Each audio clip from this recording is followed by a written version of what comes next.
사랑과 은혜가 많으신 거룩하신 아버지 하나님, 진심으로 감사드립니다. 도대체 저희들이 무엇이간데 하나님께서 하나님의 영광의 보좌를 다 버리시고 이 천한 땅에 오셔서 우리를 죄를 위해 그토록 고난을 당하시고 험한 모습으로 돌아가셨는지, 주님이 저희를 생각하는 그 생각을 십자가로 바라볼 때 주님의 은혜가 얼마나 큰지, 주님의 은혜에 어떻게 감사해야 할지 알 수 없어 정말 주님께 무엇으로 그 은혜에 보답할지 알 길이 없습니다. 주님, 저희에게 이토록 큰 사랑과 은혜를 베풀어 주셨으니 이제 저희도 주님을 위해 살 수 있는 마음을 주시고 우리의 나머지 삶이 주님의 영광을 위해서만 살도록 인도해 주시기를 원합니다. 이 천하고 악한 세상에서 저희를 구별하여 주셔서 이 주님의 거룩한 교회 안으로 모아주시고 이 교회 안에서 우리의 나머지 삶이 어떠해야 할지를 배우게 해주시고, 또 주님이 이 교회 안에서 주시는 능력으로 이 악하고 폐역한 세상에서 올바로 살도록 인도해 주시니 감사드립니다. 아무쪼록 저희를 통해서 많은 영혼들이 구원을 받고 하나님께 영광을 돌릴 수 있도록 저희에게 이뤄진 영혼들을 붙여주시고 그들을 인도할 수 있는 지혜와 용기를 허락해 주시기를 원합니다. 2016년의 한 해를 우리 생애 가운데 허락해 주셨으니 올 한 해 동안 저희의 삶을 인도해 주시고 저희를 통해 우리의 가족들, 이웃들이 구원함을 얻을 수 있도록 도와주시기를 원합니다. 다음 주에 있을 대전도 집회가 풍성한 열매를 맺고 마치는 집회가 되도록 도와주셔서 올 한 해 하나님의 역사가 우리 교회를 통해서 나타나는 시발점이 되도록 인도해 주시기를 기도합니다. 오늘 주일을 맞이해서 하나님 말씀 앞에 모였으니 또 합당한 말씀과 또 필요한 지식으로 저희를 풍성히 채워주시고 하나님의 은혜를 풍성히 담고 돌아갈 수 있도록 인도해 주시옵소서. 또 우리 이삭부 형제 자매님들 또 한자리에 모여서 말씀을 배웁니다. 우리 모두에게 하나님 말씀을 밝히 알아들을 수 있는 귀와 입술을 허락해 주셔서 이 자리를 통해 하나님이 나타나고 하나님의 영광이 드러날 수 있도록 도와주시기를 원하며 예수님의 이름으로 기도합니다. 아멘. 뭐 질문할 게 아무도 없는데 있어요? 좀 갖다 줘봐요.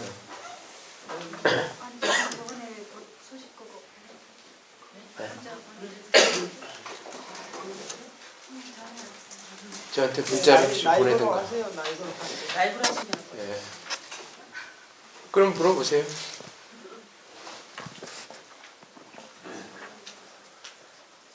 재미난 얘기 하나 해줄까요? 네? 막간을 이용해서 네. 보내주세요. 네. 카톡으로 여기 오면 재미난 얘기인데요. 흥부와 놀부 아시죠? 흥부와 놀부가 이제 하나님 심판대 앞에 딱 선 거예요. 그래서 이제 하나님이 이 꿀통하고 똥통이 두 개가 있었는데 여기 둘 중에 하나 선택해서 들어가라 그랬더니 똥통이 꿀통에 들어가라 했더니 놀부가 당연히 어디 갔겠어요? 꿀통으로 팍 들어간 거예요. 흥부는 이제 선택의 여지가 없어서 똥통으로 들어가는데 이제 딱 나오니까 하나님이 상대를 서로 핥아라 이렇게 얘기했어요. 그런데 이제 그 다음에 흥부, 놀부, 마누라가 이제 다 온 거예요. 그랬더니 놀부가 또 욕심이 많아가지고 야, 너 절대 꿀통 가면 안 돼. 똥통으로 딱. 그랬더니 당황은 했지만 이제 남편 말을 듣고 놀부 마누라가 똥통으로 먼저 탁 들어간 거예요. 흥부 마누라는 또 이제 선택의 여지가 없이 이제 어디로 들어갔겠어요? 똥통으로 들어갔죠. 그래서 딱 나오게 하더니 하나님이 네 마누라를 서로 핥아라 그렇게 했대요. 재밌죠?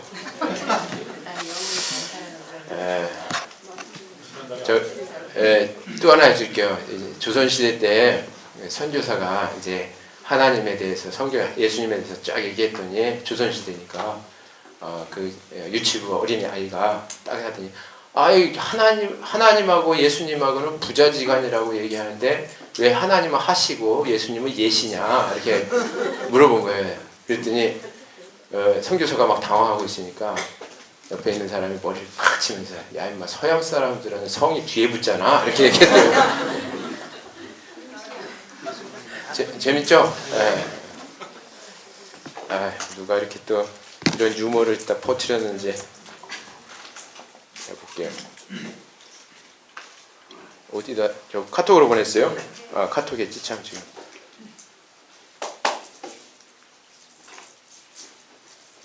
예. 우선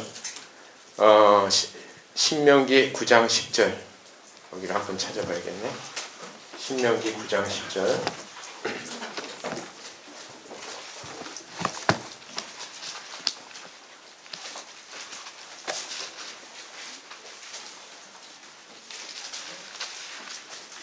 신명기 9장 10절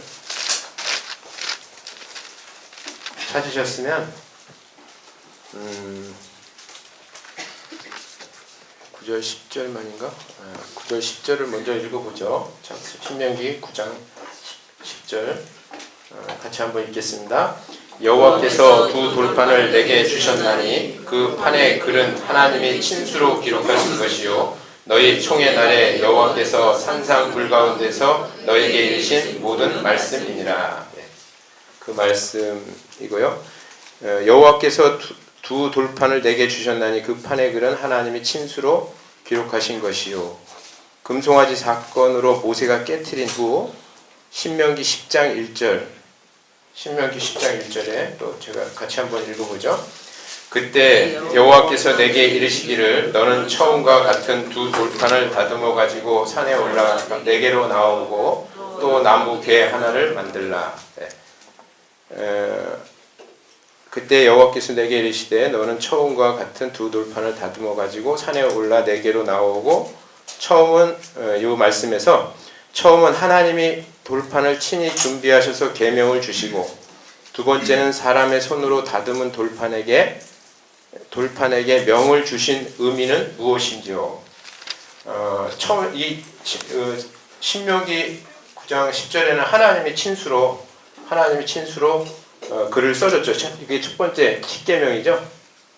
근데 모세가 그 십계명을 갖고 이렇게 내려오는데 그 밑에서는 금송아지 만들어 놓고 이스라엘 백성들이 그 시내산 밑에서 금송아지가 이 여호와를 너희들을 애굽 땅에서 인도해낸 신이다 이렇게 금송아지를 이렇게 섬겼던 일이 있었잖아요. 그래서 그 금송아지 사건이 밑에서는 금송아지를 섬기는 그런 사건이 있을 때 모세가 그걸 갖고 내려오다가 산에다 이렇게 던져서 그 돌판이 깨진 사건이 있어요. 그리고 이제 두 번째 돌판을 주셨는데 이 두 번째 돌판을 친히 준비하셔서 계명을 주시고 이 두 돌판을 다듬어 가지고 산에 올라 네 개로 나오고 또 나무개 하나를 만들라. 그래서 이 두 번째 돌판은 다듬어서 사람이 다듬었다고 사람의 손으로 다듬은 돌판에게 명을 주신 의미는 무엇인지.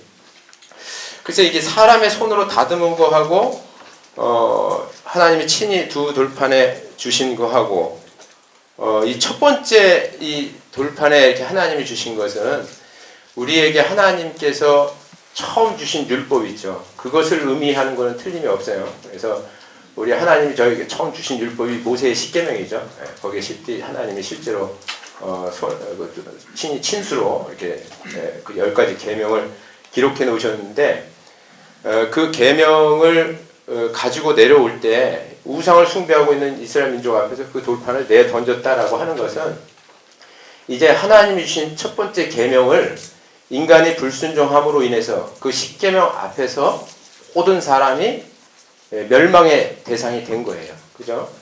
그래서 그 십계명으로는 하나님 앞에서 의롭다 할 사람이 아무도 없던 거죠. 그래서 그 십계명을 이제 그 폐하러 오신 분이 예수 그리스도고 그 예수 그리스도께서 이 땅에 오셔서 십자가에 죽으심으로 인해서 그 첫 번째 계명을 다 지킨 사람처럼 우리를 만들어 주시고 이제 두 번째 계명을 주신 거예요. 이 모세에게 두 번째 계명을 주신 두 번째 계명은 예수 그리스도께서 우리에게 주신 새로운 계명하고 똑같죠. 그죠? 우리 요한복음 14장을 한번 찾아보죠. 요한복음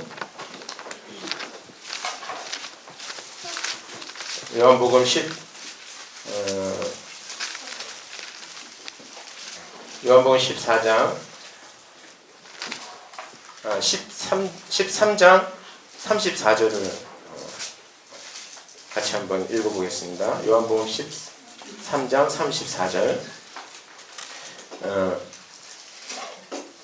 같이 한번 읽어보죠. 새 계명을 너희에게 주노니 서로 사랑하라. 내가 너희를 사랑한 것 같이 너희도 서로 사랑하라. 자, 이 모세의 율법을 깨트린 이유는 우리가 하나님의 법을 이미 금송아지 섬기는 그 과정 속에서 또는 인류가 죄를 범함으로 인해서 율법의 요구를 이루지 못하고 우리가 다 하나님의 율법 아래 저주 아래 있다라고 하는 것을 보여준 거죠. 그래서 그 첫 번째 율법을 이렇게 깨버린 것은 그 율법을 우리가 철저히 지키는데 실패했다는 것을 설명해주고 이제 예수 그리스도를 통해서 십자가의 그 율법의 요구를 예수님이 십자가의 저주를 받으셔서 이제 우리가 뭐예요? 이제 우리가 그 율법을 완전히 다 지킨 사람으로 하나님이 쳐주신 거예요. 그리고 그 예수님을 통해서 새로운 계명을 우리에게 주셨죠, 그죠? 그 새로운 계명이 지금 요한복음 13장 34절에 있는 그 예수님이 서로 사랑하라고 하신 그 계명이에요. 그래서 이 모세를 통해서 두 번째 주신 이 돌파는 바로 예수님을 통해서 우리에게 두 번째 주신 그리스도의 율법을 이야기하는 거예요. 그래서 우리는 모세의 율법 아래에 있지는 않지만 모세의 율법을 다 지켜서 거기 모세의 율법에서 해방된 사람이지만 우리는 새로운 법 아래에 있다라고 하는 것을 이 두 번째 돌판을 통해서 알려주신 거죠. 그 새로운 법 아래에 있다라고 하는 것이 뭐냐면 바로 그리스도의 율법이에요. 우리 고린도전서 9장 한번 보시면요. 고린도전서 9장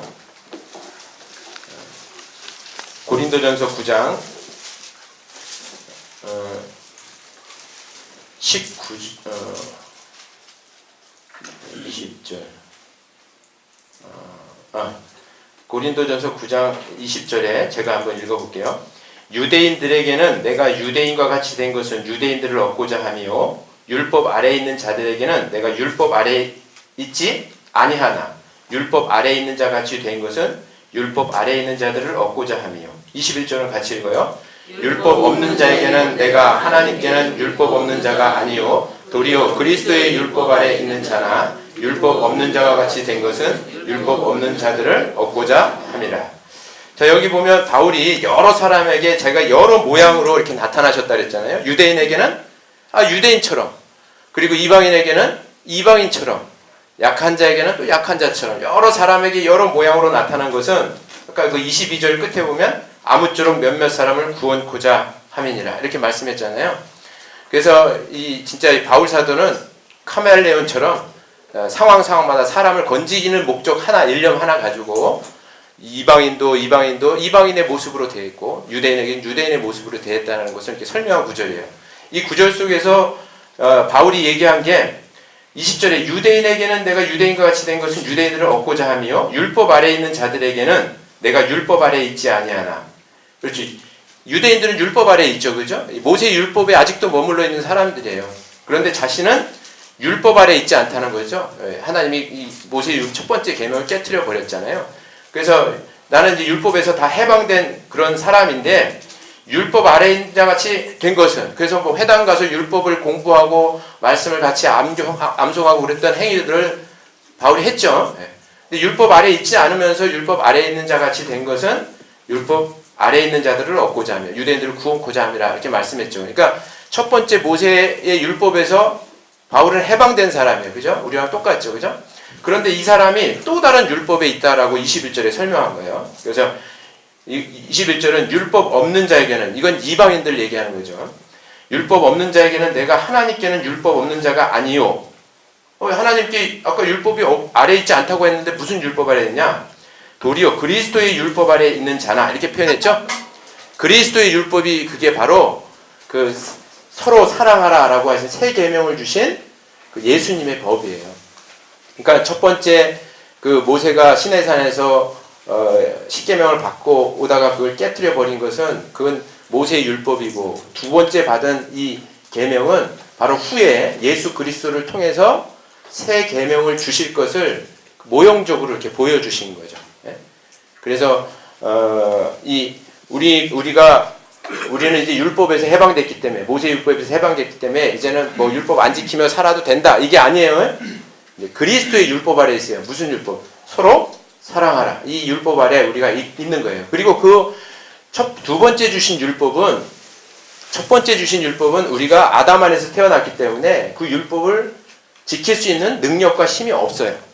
그죠? 그래서 당연히 우리는 그 율법을 범했고, 그걸 예수님이 그 우리의 연약함을 메꿔주신 거고요. 그런데 두 번째 주실 율법, 내가 너희를 사랑한 것 같이 서로 사랑하라. 이 말씀은 우리에게 그 능력을 주신 거예요. 어떤 능력을 주셨어요? 하나님은 우리를 막 엄청나게 사랑해 주셨어요. 그죠? 생명을 다해서 사랑해 주셨고, 그 사랑을 우리는 경험을 한 거예요. 그죠? 그 경험을 했기 때문에 그 사랑을 줄 수 있는 힘을 하나님이 주신 거예요. 주시고 행하라고 하신 거거든요.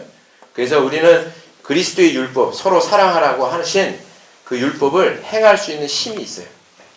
그래서 이 모세를 통해서 두 번째 주신 그 율법은 하나님이 예수님을 통해서 주신 두 번째 계명 있죠. 그리스도의 율법을 의미하는 거예요. 그런데 이제 그 두 번째 율법은 이렇게 사람이 다듬으라고 했던 것은 뭐예요? 이것이야말로 우리가 지킬 수 있는 것이기 때문에, 하나님 그런 능력을 주셨기 때문에 그것을 다듬어서, 인간의 힘을 다듬어서 하나님께 드리라고 했다. 하나님께 이렇게 모세를 통해서 가져오라고 했다라고 이렇게 설명드릴 수가 있습니다. 그래서 그 신명기 9장 10절하고 10장 1절하고 두 번째 돌판하고의 차이점은, 우리에게 정말 하나님이 그것을 순종하고 두 번째 그리스도의 율법을 순종하기를 하라고 하나님 명령하시고, 그리고 또 그런 능력을 주셨기 때문에 그렇게 사람의 손으로 다듬은 율법을, 돌판을 주셨다라고 이렇게 생각하면 될 것 같고요. 그 다음에 또 두 번째 이제 질문은 사무엘상 28장에 신접한 여인으로 하여금 죽은 사무엘을 불러 올리는 장면 설명해 주십시오. 사무엘상 28장 한번 찾아보죠. 사무엘상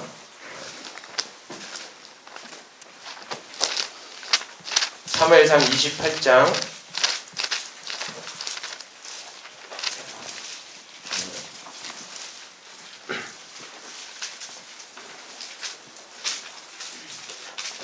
사무엘상 28장 3절, 제가 3절부터 읽어볼게요. 사무엘이 죽었으므로 온 이스라엘이 그를 애곡하며 그의 본성 라마에 장사하였고, 사울은 신접한 자와 박수를 그 땅에서 쫓아내었더라. 블레셋 사람이 모여 수넴에 이르러 진침해 사울이 온 이스라엘을 모아 길보아에 진쳤더니, 사울이 블레셋 사람의 군대를 보고 두려워서 그 마음이 크게 떨린지라. 사울이 여호와께 묻자오되 여호와께서 꿈으로 우림으로도 선지자로도 그에게 대답지 아니하시므로, 사울이 그 신하들에게 이르되 나를 위하여 신접한 여인을 찾으라. 내가 그리로 가서 그에게 물으리라. 그 신하들이 그에게 이르되 보소서 엔돌에 신접한 여인이 있나이다.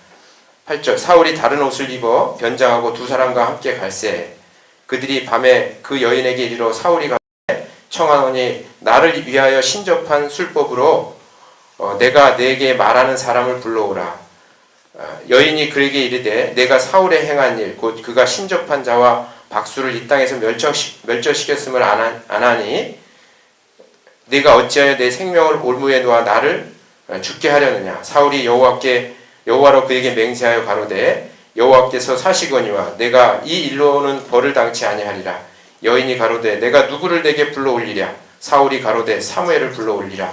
여인이 사무엘을 보고 큰 소리로 외치며 사울에게 말하여 가로되 당신이 어찌하여 나를 속이셨나이까. 당신이 사울이시나이다.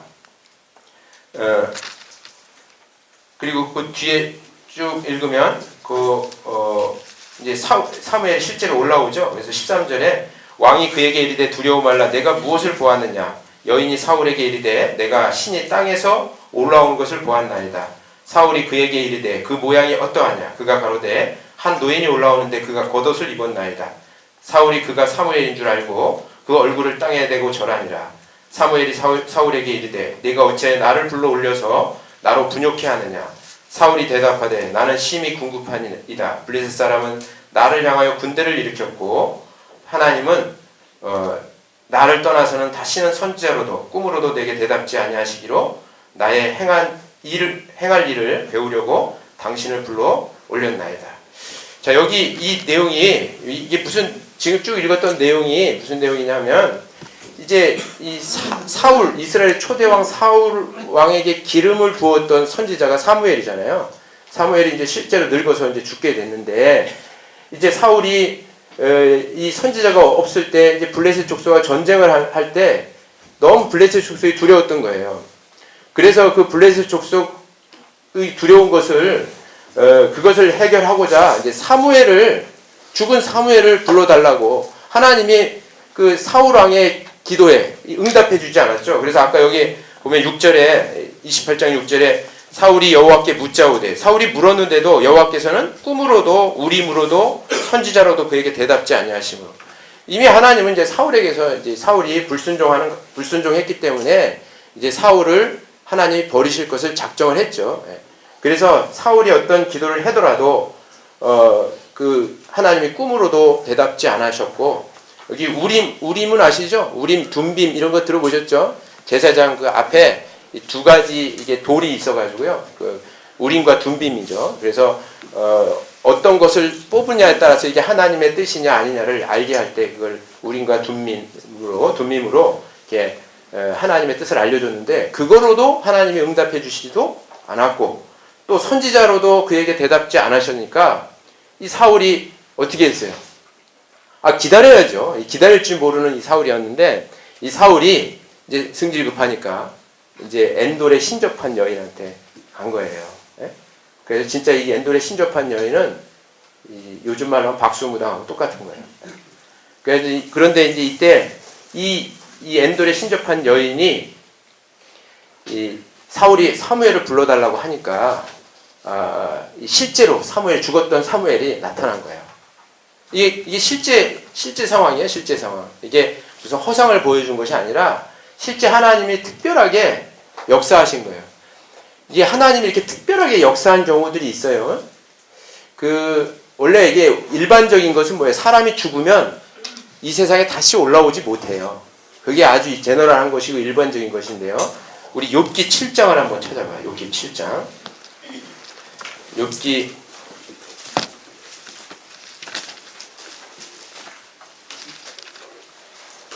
7장 9절 보겠습니다. 욥기 7장 9절. 욥기 7장 9절 10절 같이 한번 읽어보겠습니다. 구름이 사라져 없어진 같이 음부로 내려가는 자는 다시 올라오지 못할 것이오니 그는 다시 자기 집으로 돌아가지 못하겠고 자기 처소도 다시 그를 알지 못하리라. 네. 이 구름이 사라져 없어진 같이 음부로 내려가는 자, 죽은 사람들이죠. 다시 올라가지 못한다 그랬죠. 다시 자기 집으로 돌아가지 못하겠고. 그래서 우리 그 조상들이 옛날에 무슨 뭐 조상님들한테 이렇게 제사 드리고 하는 것은 조상님들이 다시 와서 그 음식을 먹는다 이런 잘못된 생각 때문에 그런 제사를 드리잖아요. 근데 성경적으로는 절대 옳지가 않죠. 한번 음부로 내려간 사람은 다시 올라오지 못해요. 그런데 이 사무엘이 이렇게 올라온 것은 하나님의 아주 특별한 케이스로 사울이 잘못한 것들을 알려주려고 사무엘을 이렇게 실제로 올려준 거예요. 또 신접한 여인에게 나타날 수 있도록 하나님이 해주신 거거든요. 따라서 그것은 허상이나 무슨 뭐 꿈이나 환상에서 보여준 것이 아니라 실제 음부에서 올라온 거예요. 사무엘이. 아주 특별한 경우죠. 그래서 우리가 무슨 뭐 제사 드릴 때 여기 이 7장 9절 10절 말씀을 저도 인용하고 이렇게 보통 일반적인 것은 이렇다라고 알려주지만 사실 특별한 경우가 한 번 있었어요. 그게 사무엘이에요. 사무엘이 실제로 죽었음에도 불구하고 실제로 이렇게 올라와서 사울을 책망하고 사울이 잘못한 것들을 이야기해 준 거예요. 그래서 이 사무엘상 28장에 보면 좀 특이한 게 있다라고 하는데 그런 특별한 경우들이 몇 개 있어요. 우리 저기도 있죠. 우리가 그 예정론을 배울 때 사람은 태초에 태어나기 전부터 하나님이 그를 천국 가도록 지옥 가도록 예정해 놨다, 택해 놨다. 그거 아니라는 건 이제 우리가 가르쳐 드리잖아요. 그죠? 하나님은 모든 사람이 구원받기를 원한다라고 이렇게 말씀을 드리지만 하나님 모든 사람이 구원을 받으며 진리를 아는 데 이르기를 원하신다라는 그 말씀 때문에 하나님은 누구를 처음부터 천국 가도록 택정해 놨고 누구는 지옥 가도록 택정해 놓은 것이 아니라 자기의 자유 의지를 가지고 자기의 천국과 지옥을 선택하는 것이다. 이렇게 이제 설명을 드렸잖아요. 그런데 실제로 태중에서부터 택한 사람이 있긴 있어요. 그것도 아주 특별한 케이스예요. 그게 누구냐면 에레미야, 사도 바울 이런 사람들이에요. 그러니까 그 사람들은 이 사도 바울은 구원받는 과정이 보통 사람하고 달라요. 하나님이 강제적으로 정말 구원받게 한 사람이거든요. 예수님이 십자가에 죽으시고 이 사울이 막 예수 믿는 사람 핍박하러 갈 때 그때 사울 앞에 딱 나타나서 사울아 사울아 어째 내가 나를 핍박하느냐 하면서 사울을 정말 무릎 꿇게 하고 그에게 예수 그리스도를 알려줬던 좀 구원이 정말 특별했던 사람이 바울이고요. 바울 사도고 바울의 전 이름이 사울이겠죠, 그죠? 그래서 그 바울 사도는 그런 그 나면서부터 택한 사람이었고 에레미야도 마찬가지예요. 그 에레미야서 1장을 한번 보면요, 이게 특별한 경우들이 이렇게 있다라고 하는 것을 설명해 드리려고 요것을 이제 설명해 드리는데요. 에레미야 1장 5절 한번 보겠습니다. 에레미야 1장 5절.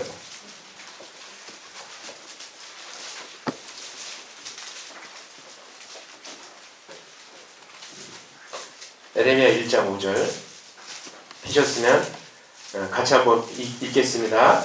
내가 너를 복중에 짓기 전에 너를 알았고 내가 태어서 나오기 전에 너를 구별하였고 너를 열방의 선지자로 세웠노라 하시기로. 여기 분명히 이렇게 말씀하고 있죠. 에레미야를 하나님이 이렇게 세우시니까 너를 열방의 선지자로 이렇게 세우니까 에레미야가 아이고 나는 아이라 말을 할 줄 알지 못한 아이다 하고 겸손하게 얘기했잖아요. 그때 하나님이 너 태어서 나오기 전에 내가 이미 너를 택함 받은 열방의 선지자로 택했다. 이게 아주 특별한 사람이죠. 에레미야나 바울 사도도 마찬가지고요. 그래서 이런 특별한 경우들이 있다라고 하는 것을 우리가 성경 배우면서 알아둬야 되고, 근데 이게 일반적인 건 아니다라고 하는 거예요, 그죠? 네, 그래서 이제 예정론자들이 이런 말씀을 가지고 봐라, 이제 뭐 태초부터 이 에레미야는 천국 가도록 택해놓은 거다 이렇게 얘기하지만 아주 특별한 케이스라는 것을 알고 일반적인 것은 뭐예요? 자기 자유 의지를 가지고 선택을 하는 거예요. 네? 천국과 지옥, 구원과 멸망을 자기 자유 의지로 선택하는 거예요. 예수 그리스도를 내가 받아들이느냐 마느냐 따라서 결정하는 거예요. 또 하나 아까 지금 이제 읽었던 것도 아까 사무엘상 28장에 정말 죽은 사무엘이 이렇게 이 세상에 이렇게 올라온 것도 이게 일반적인 것은 아니고 아주 하나님께서 특별하게 이렇게 역사하신 것이다라고 우리가 이렇게 이해해야지 이 성경에 이렇게 잘 이렇게 맞춰지는 거예요. 그래서 사무엘상 28장은 실제 사무엘이 올라왔다라고 하는 것을 좀 말씀을 드리고 싶고요. 그 다음에 또 하나는 또 질문이 막 이렇게 카톡으로 보내네. 이제 질문을 똑같네. 조전래 자매님 보낸 거나 똑같은 거네. 문강남 형제님이 뭐 보냈는데 어떤 구원받은 자매님이 있는데요. 전에 다니던 교회와 우리 교회를 함께 다녀 양다리를 걸치고 있습니다. 어떻게 하면 교회 분별을 하게 할 수 있을까요? 말씀으로 권면도 하고 목사님과도 상담을 하였습니다. 그리고 우리 교회도 잘 나갑니다. 주일도 수요 말씀도 구역 모임도요. 그런데 그쪽 교회에서 성경을 배운다고 가는데 어떻게 좋은 방법은 없는지요? 네. 구원은 우리 교회에 와서 받았대요. 네. 어떤 분들은 자기가 이렇게 열심히 교회를 다니다가 구원 못 받고 우리 교회에 와서 일주일 동안 말씀 듣고 이제 구원을 받은 분들이 아유 내가 그때 뭐 교회 다니면서 시원찮게 다녀가지고 내가 이거 구원을 못 깨달은 것이지 거기도 다 그런 얘기 한다고 막 이런 이야기 하시는 분들이 있어요. 사실은 이 구원 얻을 말씀이 복잡하고 막 오랜 장시간 동안에 얘기해서 구원받는 내용은 절대 아니죠. 그죠? 비근한 예로 예수님이 십자가에 죽을 때 양쪽 강도가 같이 달려 죽었는데 한쪽 강도가 구원을 받았죠. 한쪽 강도는 지옥 갔지만 그 한쪽 강도가 예수님하고 몇 시간 대화했을 것 같아요? 길어야 6시간이에요. 예수님이 오전 9시에 못이 박혀서 오후 3시에 돌아가셨거든요. 그러니까 6시간 십자가에 달리셨을 때 서로 대화한 거예요. 그러니까 길어야 6시간이에요. 그러니까 6시간 달려서 예수님하고 대화하다가 깨달은 거죠. 예수님이 죽는 이유가 이 사람의 말하는 것은 옳지 않은 것이 없나이다. 이 강도가 나중에 그렇게 고백했잖아요. 예수님이 그동안 말씀한 거는 하나도 틀린 것이 없다. 예수님이 그동안 말씀하신 게 뭐예요? 내가 너에게 영생을 주러 왔다. 그리고 나는 너의 죄를 위해서 십자가에 죽을 것이다. 너의 죄를 영원히 사여줄 것이다. 이런 얘기를 계속 복음을 전했겠죠. 그죠? 그것을 그 십자가 위에서 이제 믿게 된 거예요. 강도가 무슨 교회를 다녔겠어요? 헌금을 했겠어요? 하나님을 제대로 알았겠어요? 그러니 그런 걸 몰랐으니까 맨날 나쁜 짓 하고 살았겠죠. 강도 짓 하고. 근데 십자가 위에서 그렇게 짧은 시간 동안에 구원을 받고 천국에 들어간 거예요. 그러니까 이게 무슨 교회를 40년 다니고 50년 다녀야 깨달아지는 게 아니라 복음을 올바로 전하는 교회에 있으면 준비만 되면 1시간 내에도 끝날 수 있는 내용이 바로 이 복음이에요. 그죠? 그래서 성경에 보면 구원 얻을 말씀이 따로 있어요. 따로. 우리 사도행전 10장을 한번 찾아보죠. 사도행전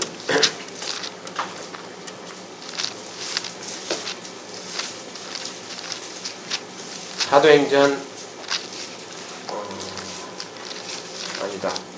11장 사도행전 11장 13절 14절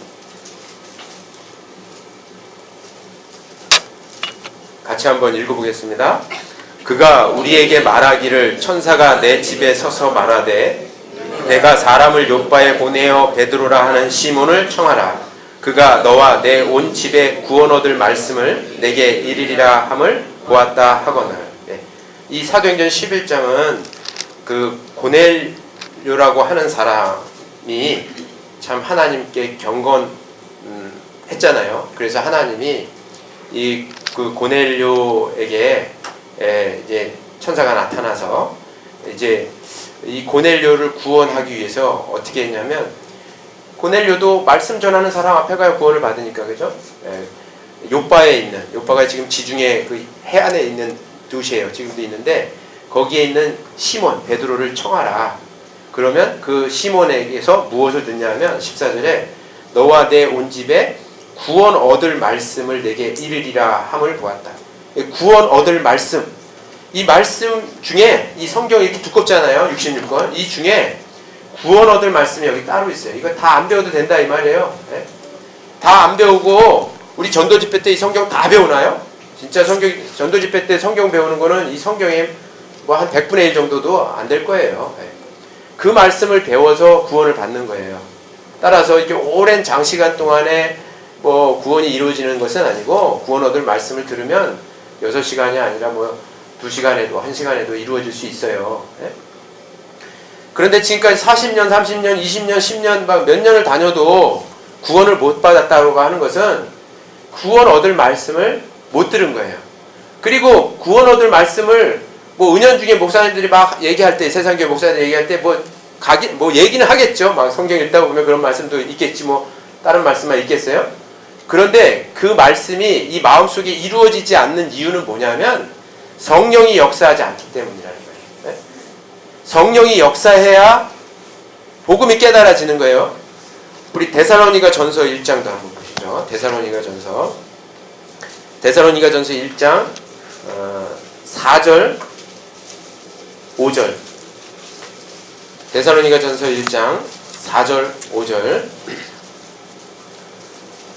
주셨으면 같이 한번 읽어보겠습니다.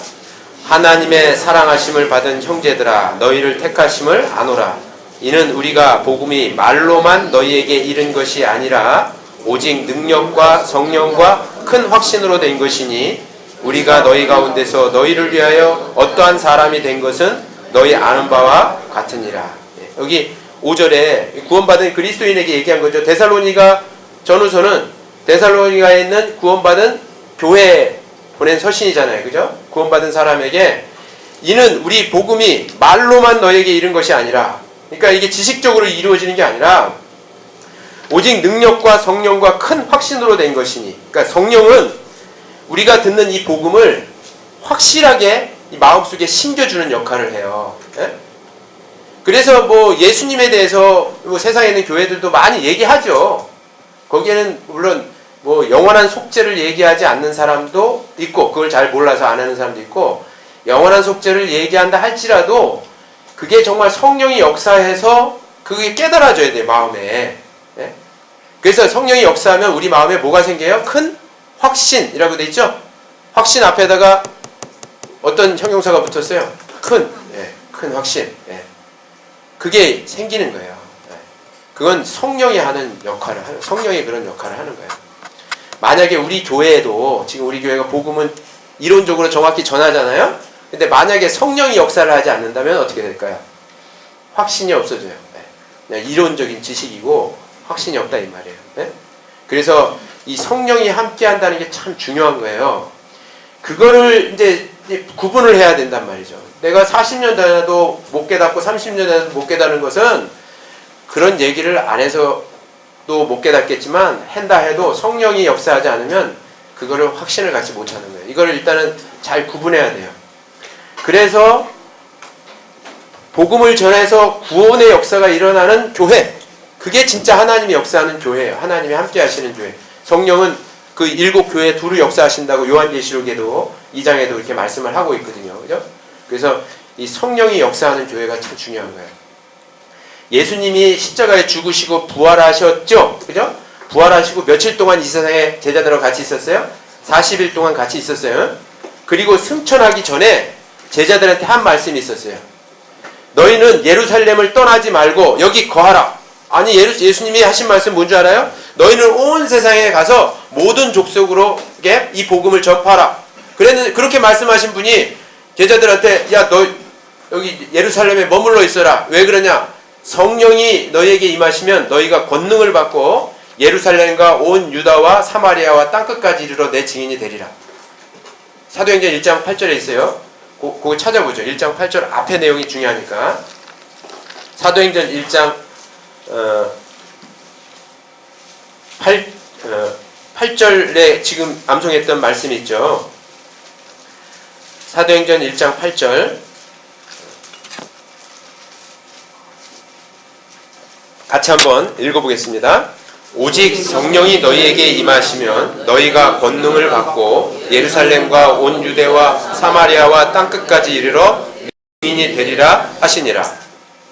자, 성령이 누구에게 임하냐면 너희에게 임한다. 너희가 뭐냐면 복수죠. 너희는 교회를 얘기하는 거예요. 구원받은 무리 속에서 성령이 임하면 너희가 뭘 받아요? 권능. 이게 권능이 뭔지 알아요? 이게 헬라 원어로 다이아몬드가 폭발할 때 일어나는 그 폭발을 얘기하는 거예요. 그런 능력을 하나님이 주셔서 온 유대와 사마리아와 그 다음에 예루살렘과 온 유대와 사마리아와 땅끝까지 이르러 내 증인이 되리라. 그러니까 이 복음이 전파되는 과정을 설명해 보죠. 근데 이 복음이 능력을 받아서 온 세상에 전파되는 게 성령이 임해야만 되는 거예요. 네? 성령이 임하지 않은 상태에서는 아무리 전해도 안 된다는 거예요. 그래서 예수님이 그 위에 4절, 이제 내용이 중요해요. 4절, 1장 4절 같이 한번 읽어봐요. 사도와 같이 모이사 저희에게 분부하여 가라사대 예루살렘을 떠나지 말고 내게 들은 바 아버지의 약속하신 것을 기다리라. 예루살렘 떠나지 말고 아버지의 약속하신 것을 기다리라. 이 아버지 약속하신 게 뭐예요? 이게 성령이에요. 그래서 사도행전 2장 1절에 보면 오순절에 성령이 불의 혀같이 임한다고 이렇게 돼 있잖아요. 이 성령이 임하지 않은 상태에서는 아무리 복음을 전해도 구원의 역사가 일어나는 게 아니다라는 거예요. 그러니까 예수님 좀 기다려봐라 이렇게 말씀하신 거예요. 그래서 사도행전 2장 1절에 성령이 약속대로 오순절에 임하고 나니까 이제 사도 베드로가 복음을 탁 전하니까는 사도행전 2장 읽어보세요. 3,000명이 그냥 떼거지로 구원받아요. 예루살렘에서. 예? 그냥 엄청나죠. 또 솔로몬 행각에서 복음 전하니까 5,000명이 한꺼번에 구원받고. 그러니까 이게 구원받는 게 이게 뭐 말로만 너에게 이른 것이 아니라 그랬죠. 아까 사도행전 1장 6절에 말로만 너에게 이른 것이 아니라 성령이 큰 확신으로, 능력과 성령과 큰 확신으로 우리에게 임하는 거예요. 그래서 이게 무슨 뭐 예수님 얘기한다고 해서 뭐 구원받는 게 아니라 이 말이에요. 예? 저 정확히 표현하면. 그리고 또 우리 교회도 지금은 성령이 우리 교회와 함께 해서 온 세상에 지금 뭐 엄청나게 지금 복음을 전하고 계시지만 성령이 우리 교회를 떠나면 우리 껍데기만 또 남아요. 우리 교회도. 예? 그래서 성령이 떠나지 않도록 교회가 어떻게 해야 돼요? 거룩하고, 예? 하나님 뜻 가운데 복음만 전하는 일에 전념해야지 무슨 뭐 딴 일에 더 매진하고 하면 성령이 떠나버리면 껍데기만 남는 거예요. 근데 이런 내용을 사실은 이제 성경을 배우면서 알아야 돼요. 예. 우리가 뭐 세상 교회가 무슨 뭐 부처님 믿으라고 합니까? 무슨 알라신 믿으라고 해요.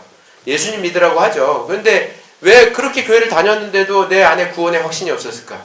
일단 복음을 듣지 못했을 가능성이 있고 예수님이 영원히 사해 주셨다는 것을 우리가 듣지 못했을 가능성이 있고 그 복음을 들었다 할지라도 그게 성령이 역사하지 않으면 우리 구원 확신이 생기지 않는 거예요.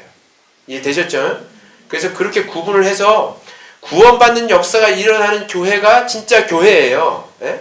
그리고 거기에 머무르라고 가지가 포도나무에 붙어 있으라는 게 그런 교회에 머무르라고 주님이 명령했지 무슨 간판이 교회라고 해서 그게 다 교회냐 이 말이에요. 예?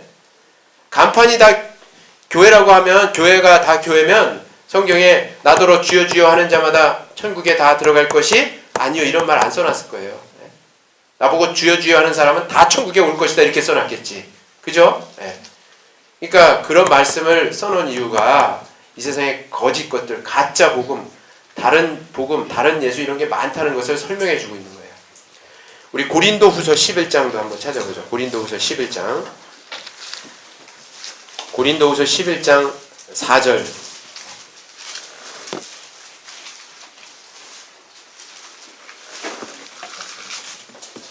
고린도후서 11장 4절.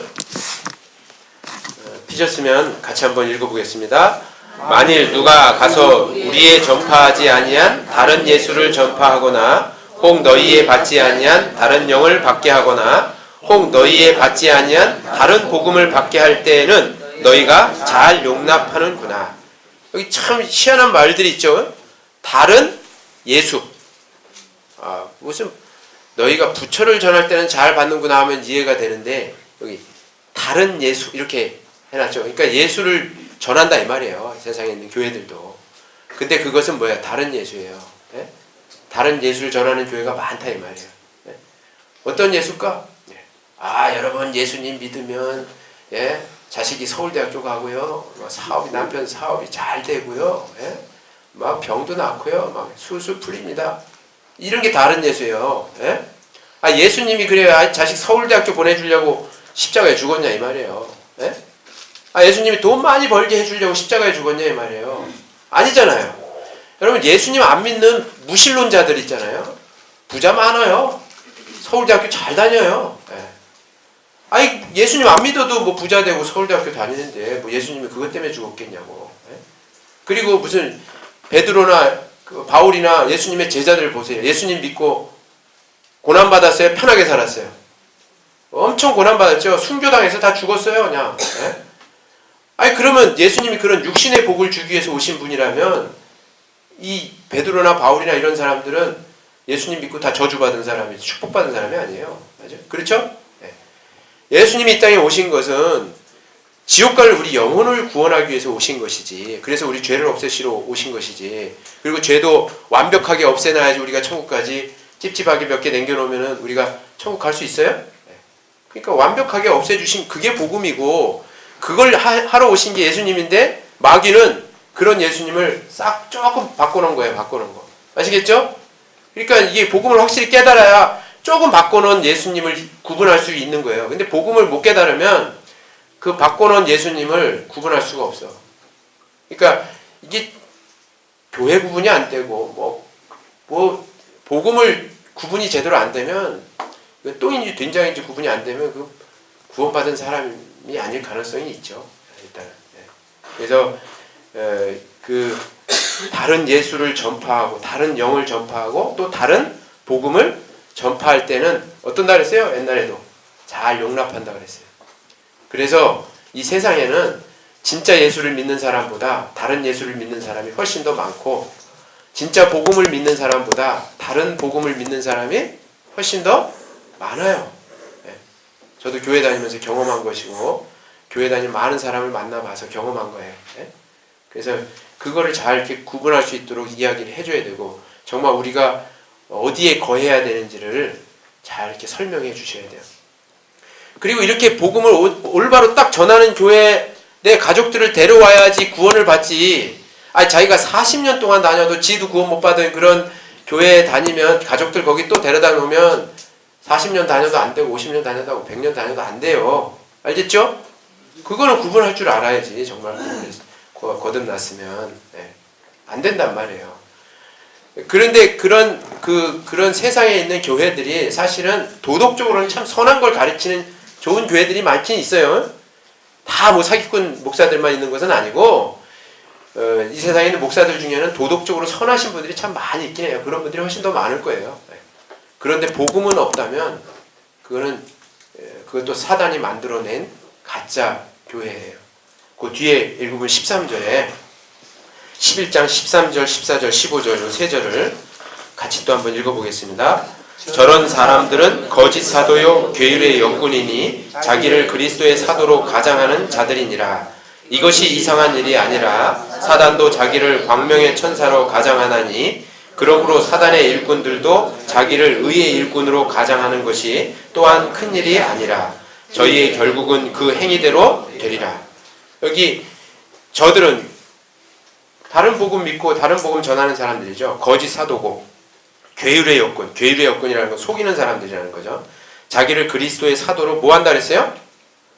가장. 여기 가장이라는 단어가 13절, 14절, 15절 다 나와 있어요. 가장이 뭔지 아시죠? 연극하는 거예요. 그래서 여기 14절에도 이것이 이상한 일이 아니라 사단도 자기를 뭐로 가장해요? 광명의 천사로 가장하는 거예요. 그래서 복음을 정말 알지 않으면 이 외형적인 모습으로는 광명의 천사로 보이니까, 그죠? 도덕을 가리키고 선한 거를 가리키니까 복음을 알지 못하면 그냥 착한 거 가리키니까 글로 간다 이 말이에요. 착한 거 가리키니까. 예수님이 오신 목적은 우리 도덕적으로 선하게 살려고 오신 게 아니라 진짜 목적은 물론 그것도 있지만 진짜 목적은 우리 죄를 없애주러 오신 거예요. 우리 죄를 영원히 사해 주셔야만 우리가 천국에 갈 수 있기 때문에 그거 영원히 속죄해 주려고 우리 죄를 영원히 없애려고 오셨는데 그거는 싹 가려버려. 그리고 그거는 별로 중요하지 않아. 뭐가 더 중요해? 뭐 찬양하고 뭐 기도하고 새벽 기도 다니고 헌금하고 막 이런 게 더 중요한 거야. 이런 게. 그러니까 이 뭐가 더 중요하고 뭐가 덜 중요한지 저 얘기를 못 하는 거예요. 그러니까 뭐 속고 그냥 광명의 천사로 알고 속아버리는 거예요. 15절에도 그러므로 사단의 일꾼들도 자기를 무슨 일꾼으로? 의의 일꾼으로 가장하는 것이. 원래 저희 진짜 조폭 깡패 두목은요 어떤 줄 알아요? 원래 막 문신하고 온몸에 문신하고 떡대가 막 남산만하고 이런 건 다 쫄병들이요. 진짜 깡패 두목은요 저처럼 이렇게 얄싹하고 괜히 거기 비교했네. 아무튼 이게 좀 이렇게 까늘어요. 이렇게 막 떡대가 크지 않단 말이에요. 까늘어. 그런 사람들 우리 양복 입고 다녀요. 작업복 입고 다니지 않아. 원래 쫄개들이 막 작업복 입고 다니고 야구 방망이 들고 다니지 다 이렇게 양복 입고 아주 젠틀하게 입고 다닌단 말이에요. 잘 모르죠. 그 외형적으로 보면 저 사람 신사다 이렇게 생각하지. 저 깡패 두목이 조폭 두목인지 누가 아냐고. 근데 복음을 알지 못하고 복음을 깨닫지 못하는 사람 세상의 목사들도 그래요. 외형적으로 진짜 또 실제로 착하신 분들도 많이 있고. 그러니까 그런 걸로 우리 예수님을 전하는 것은 잘못된 거잖아요. 그죠? 그래서 우리가 이거를 잘 이렇게 구분할 줄 알고 해야 되고, 복음을 확실히 알고 이해해야만 그걸 구분할 수 있어요. 그래서 이거를 좀 그분에게 잘 이렇게 얘기를 해줘야 되고, 그 얘기해 줄 수 있는 능력이 안 되면, 뭐, 이렇게 상담할 수 있도록 이렇게 해주시면, 될 것 같습니다. 잘 이해되셨죠? 예. 15분 또 남았는데, 아직 10분 남았네. 또 뭐 있으면 얘기해 보세요. 없으면 내가 재미난 얘기 또 하나 해주고. 뭐 있어요?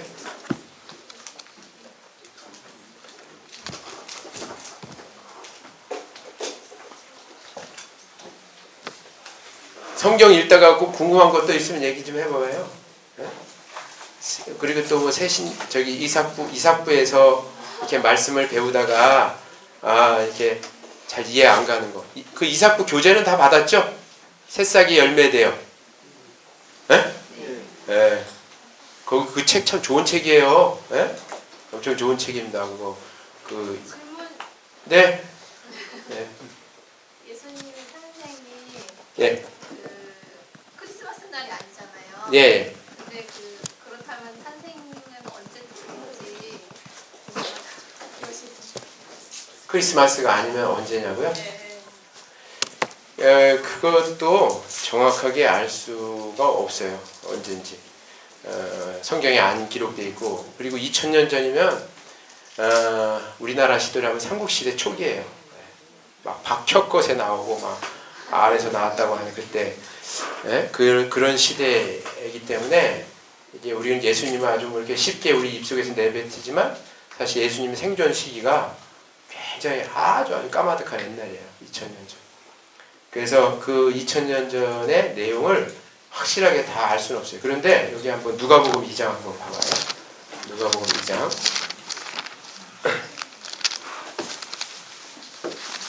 누가복음 2장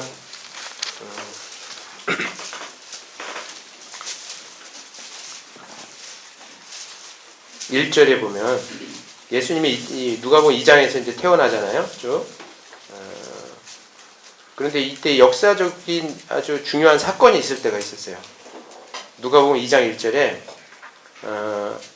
이때 가이사 아구스도가 영을 내려 천하로 다 호족하라 하였으니 이 호족은 구레누가 수리아 총독되었을 때 첫 번째 한 것이라 이렇게 말씀했거든요.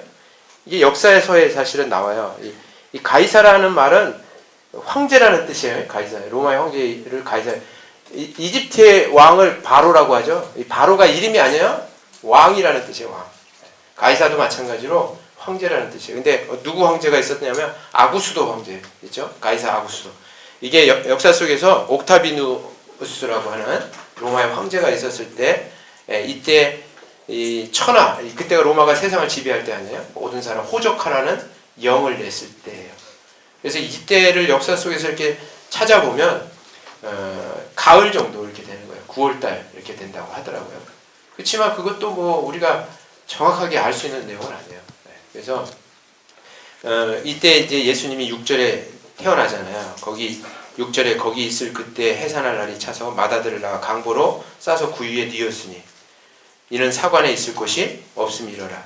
여관이 다 차가지고 구유에서 예수님이 태어났는데 이때 8절에 그 지경의 목자들이 밖에서 밤에 자기 양떼를 지키더니 이 양을 밖에서 막 목자가 키우고 하는 이 시대는 겨울이 아니라는 건 틀림이 없다는 거죠. 그죠?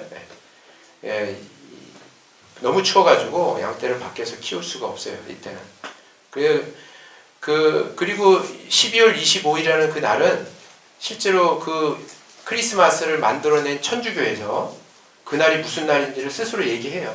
이거는 예수님 탄생한 날 아니고 로마가 그때 그 태양신 미드라를 섬겼는데 그 태양신 미드라의 생일을 그날로 했는데 성경에 누가복음 1장 위에 보면 예수님이 돋는해라고 나와 있어요. 그 1장 그 바로 위에 있죠. 1장 78절에 이는 우리 하나님의 긍휼을 인하함이라 이로써 돋는해가 위로부터 우리에게 임하여. 그래서 이 예수님이 돋는 해라고 표현한 게 있거든요. 그러니까 태양신하고 뭐 예수님 해라고 돼 있는데 똑같이 그러니까 어디서 경축일을 만들어야 되니까 그냥 이날을 그냥 미드라 태양신을 섬기던 그날을 그냥 우리 예수님 생일로 하자.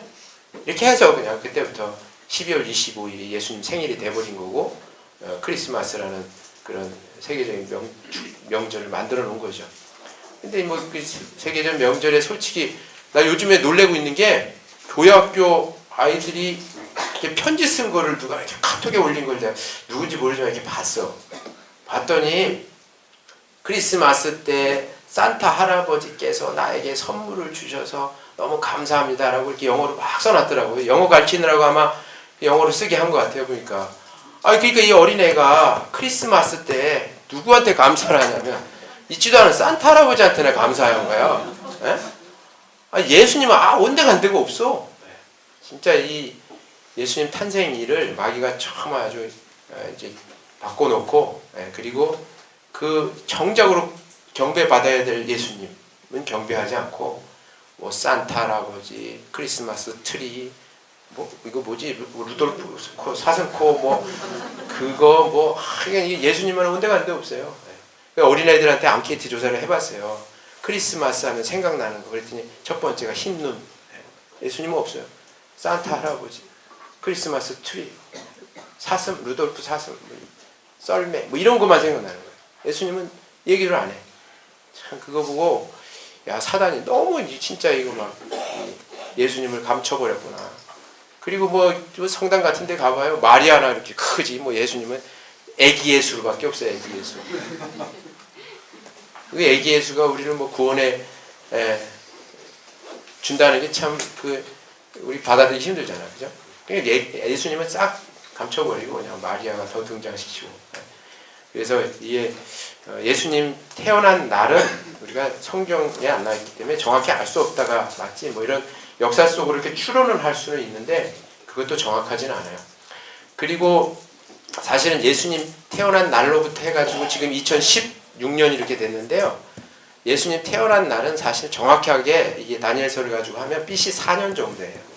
또 1년에 태어난 건 아니에요. 예수님 BC 4년 정도에 그때 이렇게 태어났어요. 4년 정도 더 더해야지 맞아요.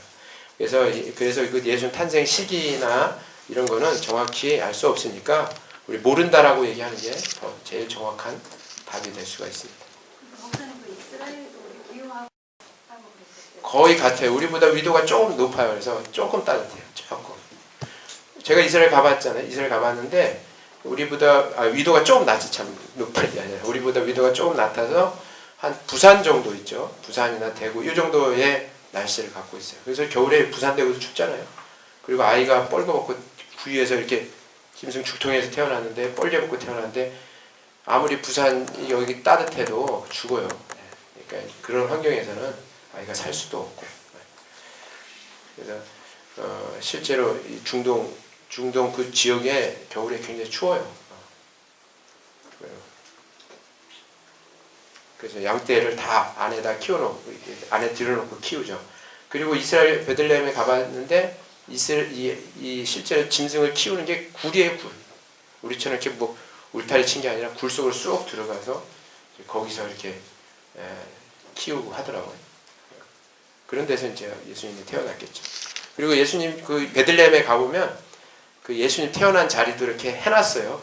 근데 실제 거기가 태어났는지 알 수는 없어요. 그거 다 천주교에서 만든 거죠. 다 만들어서 성주화 시키고 이렇게 관광지화 시키고 이렇게 만들어 놓은 거지. 실제 거기 위치에서 태어났을까? 그건 아닐 것 같아요.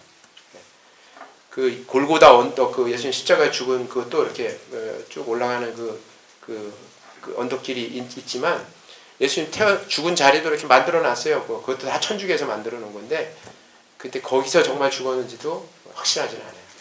다만 이제 그 올라가는 길 이런 것들은 정확하겠죠. 죽은 장소는 정확한 위치는 우리가 알 수 없어요. 그래서 모르는 게 많죠. 우리는 뭐 그 자리가 중요한 게 아니에요. 예수님이 우리를 위해서 무슨 일을 하셨느냐가 중요하죠. 모세가 죽었을 때 모세의 시체를 어디에 있는지 못하게 한 이유가 하나님이 그게 뭐겠어요? 이스라엘 백성들이 모세의 시체 다 만들고 미이라 만들어가지고 그냥 시체를 섬겼을 거야 아마. 모세의 정신이 중요하고 모세의 말씀이 중요한 것이지 모세의 시체가 중요한 건 아니에요. 근데 이제 아마 이스라엘 백성들이 그렇게 할까봐 모세의 시체도 어디에 있는지를 알지 못하게 창세기 신명기 32장에 보면 나오죠. 또 우상을 숭배할까봐, 우상 숭배와 신격화될까봐 이렇게 만들어 놓은 거예요. 실제로 가봐봐요. 저기 예루살렘인데 성지순례 우리가 갈 필요성은 있는데 가보면 막 진짜 우상 단지들 다 세워놓고 거기다 뽀뽀하고 막 해가지고 막 그 동상들이 막 노릿노릿 그 구리들이 막 진짜 보기만 만질만질하니 노란색이 되면 다 시꺼먼데. 그러니까 이게 사람들이 그냥 상을 만들어 놓고 우상을 만들어 버린 거예요. 모든 장소도. 그리고 우리가 거기 가서 이제 예수님의 행적이나 예수님의 이런 삶의, 그러니까 실제 역사라는 걸 우리가 체험하고 그러는 의미에서 우리도 가서 보고 하는 것은 좋은 의미가 있는데, 세상 사람들은 거기 가서 그게 우상이에요. 그냥 그 자체가 신상이. 바닥이 거기 뭐 예수님 죽은 자리도 아닌데 거기 가가지고 막 가가지고 뽀뽀하고 막 하고 하는 것들이, 그게 이제 그런 행위들은 잘못된 거죠. 그래서 크리스마스도 이것도 완전히 이게 우상 숭배 날이 이렇게 돼버린 거예요. 우리가 그거는 잘 이렇게 구분을 하는 게 필요하죠.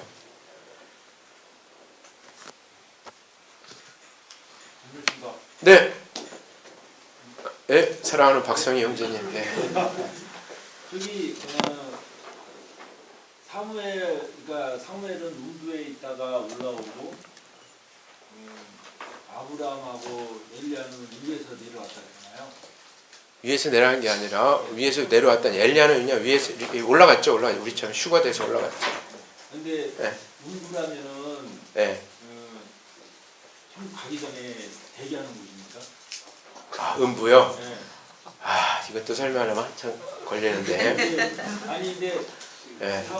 사무엘은 올리고 네. 엘리야는 내려왔다 그러잖아요. 예수님 십자가 전에 세 분이서 이제 핑어박 하실 때 변화산? 네. 네. 그 차이를 좀 말씀해 주십시오. 그 변화산 사건은 예수님 오실 때 이제 휴거 사건이 있을 것을 이제 실물로 이렇게 보여주신 거죠. 그래서 실제로 엘리야라는 사람은 이렇게 산채로 그 열왕기상 18장에 보면은 산채로 회리바람을 타고 이렇게 하늘로 올라간 사람이에요. 그러니까 성경에 이게 산채로 하늘로 올라간 사람이 두 사람이나, 하나 에녹이고 하나 엘리야예요. 그래서 이제 이렇게 우리가 살아있다가 주님 오실 때 산채로 들림받는 사람의 모형이 엘리야고, 모세는 죽었다가 살아나서 주님을 맞이하는 사람의 모형이에요. 그래서 변화산에서 예수님이 모세와 엘리야와 함께 같이 이렇게 있었던 그 사건은 장차 죽은 자들이 무덤 속에서 일어나고 우리 살아남은 자도 구름 속으로 끌어올려 주를 영접하게 하시리라. 데살로니가서 4장 16절, 데살로니가전서 4장 16절의 그 말씀을 이렇게 모형적으로 미리 하나님 예수님이 보여주신 사건이고요. 아까 그 음부는 이게 시간 속에서 우리가 이제 살아가잖아요. 우리는 과거가 있고 현재가 있고 미래가 있는데, 우리가 천국 가면 시계 이런 거 없어요. 네? 천국 가면 그냥 이 영원 속에서 사는 거예요. 천년이 하루 같고 천년이 하루 같다. 밤에 한 경점 같을 뿐이다라고 시편 90장 1절에 이렇게 표현되어 있는데, 천년이 이렇게 점 같은 그런 세상 속에 사는 거예요. 우리 인류 역사가 6천년 이렇게 돼 있죠. 성경적으로. 그 6천년의 역사가 굉장히 길죠. 그래서 뭐 2000년 예수님 태어날 때도 우리가 역사적으로 잘 모르는 게 많은데, 그것도 다 점이에요. 점. 천국 속에서 가면. 그래서 우리가 사람이 죽으면 천국 갔다, 이것도 맞는 말이에요. 그거는 왜 맞는 말이냐, 영혼 속에서 보면 그 말이 맞고요. 근데 이렇게 시간 속에서 이렇게 보면, 우리가 인류 역사가 아직 종말이 안 왔기 때문에 시간 속에 살잖아요. 시간 속에서 보면 사람이 죽으면 구원받은 사람은 낙원에 가 있고 구원 안 받은 사람은 음부에 가 있어요. 음부에 가 있다가 언제 이게 하나님 부활시켜요. 낙원에 가 있는 사람은 예수님이 공중 재림하실 때 부활해서, 육체와 함께 부활해서 천국에 들어가지만, 이 음부에 있는 사람은 천년왕국 끝날 때, 이 지구가 멸망할 때 음부에서 사람을 다 끌어내다가 육체와 영혼을 결합시켜서 지옥에 던지운다고 나와 있잖아요. 그런 시간의 역사 속에서 보면은 사람이 죽으면 지옥 가기 전에 가는 곳이 음부예요. 천국 가기 전에 가는 곳이 낙원이고, 시간 속에서 보면 그런데 영혼 속에서 보면 이게 그냥 하나의 그냥 점이야, 그냥 점. 그래서 사람 죽으면 천국 갔다. 이것도 맞고, 사람이 죽어서 구원받는 사람은 낙원에 가 있다. 이것도 맞고, 구원받지 않은 사람은 음부에 가 있다. 이것도 맞고, 다 맞아요. 시간 속에서 보는 거하고, 영혼 속에서 보는 거하고, 이게 좀 다르죠. 그런데, 음부라고 돼 있는 게, 그, 구약 성경에는 히브리어로 스올이라고 돼 있고요. 신약 성경에는 하데스라고 돼 있어요. 그런데 이제 구약 성경에 스올, 하데스 이렇게 구분이 돼 있고, 이제 그 지옥은 이제 신약 용어잖아요. 신약 성경에 게헨나라고 이렇게 돼 있어요. 게헨나. 그래서 이 그 구약 성경에 있는 스올하고 신약 성경에 있는 하데스, 음부를 표현하는 단어가 신약 성경에 나와 있는 하데스라는 음부는 이건 다 지옥 가기 전에 가 있는 음부예요. 그런데 구약 성경에 음부라고 나와 있는 거는 두 가지 구분을 해야 돼요.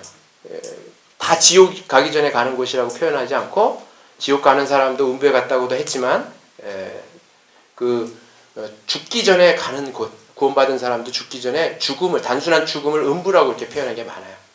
그래서 아브라함도 음부에 들어갔다 이렇게 성경에 창세기에 나와 있거든요.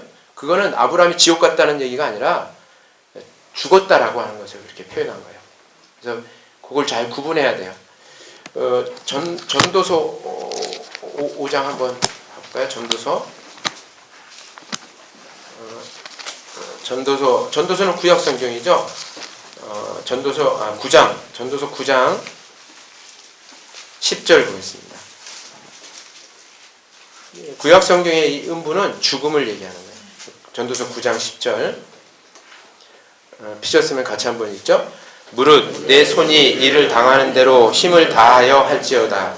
내가 장차 들어갈 음부에는 일도 없고 계획도 없고 지식도 없고 지혜도 없음이니라. 네. 여기 내가 장차 들어갈 음부에는, 이 음부는 지옥 가기 전에 가는 곳이 아니에요. 네. 죽음을 얘기하는 거야. 구약 성경의 음부는 그냥 사람이 죽은 것을 음부라고 표현할 때가 많이 있어요. 음부에 갔다 이렇게 표현할 때가. 창세기에 보면 아브라함도 음부에, 야곱도 음부에 이렇게 갔다는 내용이 있어요. 근데 아브라함은 천국 간 사람이잖아요. 믿음의 조상이고, 그죠? 히브리서 11장 믿음장에도 나와 있는 사람이고, 아브라함에게는 직접 하나님이 예수 그리스도 예언을 얘기해 주셨잖아요. 네 씨를 통해서 세상 모든 사람이 복을 받을 것이다. 근데 아브라함이 지옥 갈 리가 없죠, 그죠? 근데 음부에 갔다고 이렇게 표현한 것은 단순한 죽음을 이렇게 이야기한 거예요. 아브라함이 음부에 갔다는 표현이 창세기 37장 35절. 거기 야곱이 음부에 들어갔다라는 표현도 있어요. 찾아보죠. 창세기 37장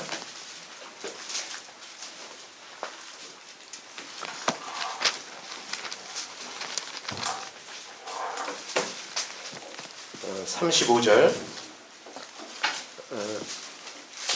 거기도 한번 읽어볼까요? 그 모든 자녀가 위로하되 그가 위로를 받지 아니하여 가로되 내가 슬퍼하며 음부에 내려 아들에게로 가리라 하고 그 아비가 그를 위하여 울더라. 네, 여기 이 야곱이죠. 이 내용이 이 야곱이 이제 내가 음부에 내려 내 아들에게로 가리라 이렇게 말씀한 게, 이 음부에 내려갔다는 게 지옥 갔다는 게 아니라 무덤에 죽었다라는 뜻으로 이렇게 표현한 거예요. 네, 그래서 그 음부가 뭐냐? 이 구약 성경과 신약 성경의 음부를 좀 구분해야 되고, 구약 성경의 음부는 두 가지 형태로 그냥 구원받은 사람도 음부에 내려갔다고 얘기도 하기도 하고, 구원 안 받은 사람도 음부에 내려갔다고 하기도 해요. 그래서 그걸 잘 이렇게 구분해서 설명을 해야 될 거라, 이해를 해야 될 거라고 생각이 들어요. 그래서 여기 저 칠판에다 좀 쓰면서 이렇게 하면 좋은데, 이 마이크 줄이 안 가. 저까지. 시간도 많이 됐죠? 네. 그러니까 빨리 끝내고 싶어 하시는 것 같아. 저기 다음 시간에 질문 없으면, 그걸 사람이 죽으면 어떤 과정을 통해서 천국과 지옥을 이렇게 가는지 시간 속에서 전개되는 것들을 좀 알려드릴게요. 그림 그려가면서. 마치고 기도하죠. 기도하겠습니다. 사랑과 은혜가 많으신 거룩하신 아버지 하나님, 감사합니다. 저희를 구원해 주시고 또 주님의 몸된 교회 안으로 모아주셔서 하나님을 더욱 알아갈 수 있도록 인도해 주시고 주님의 사랑을 더욱 알 수 있도록 도와주시니 감사합니다. 우리가 말씀을 통해서 더욱더 우리 영혼이 성장하고 양육받아서 주님으로부터 귀하게 쓰임받는 일꾼이 될 수 있도록 주님 도와주시기를 원합니다. 아직도 구원받아야 될 우리의 가족들이 있고 저 지옥으로 향해 달려가고 있는 불쌍한 영혼들이 이 세상에 많이 있습니다. 그들에게 이 복음을 값없이 전해서 그들도 함께 구원을 받고 천국 백성이 되어 하나님께 영광이 될 수 있도록 인도해 주시기를 원합니다. 우리 이삭부 형제 자매님들 교회를 떠나지 말게 해주시고 이 교회 안에서 그 영혼이 성장할 수 있도록 주님 도와주시기를 기도합니다. 다가오는 대전도 집회에 참석해서 더 하나님을 알아가고 또 이뤄진 영혼을 위해서 같이 수고할 수 있도록 인도해 주시기를 원합니다. 우리를 언제나 사랑하시는 예수님의 이름으로 기도합니다. 아멘.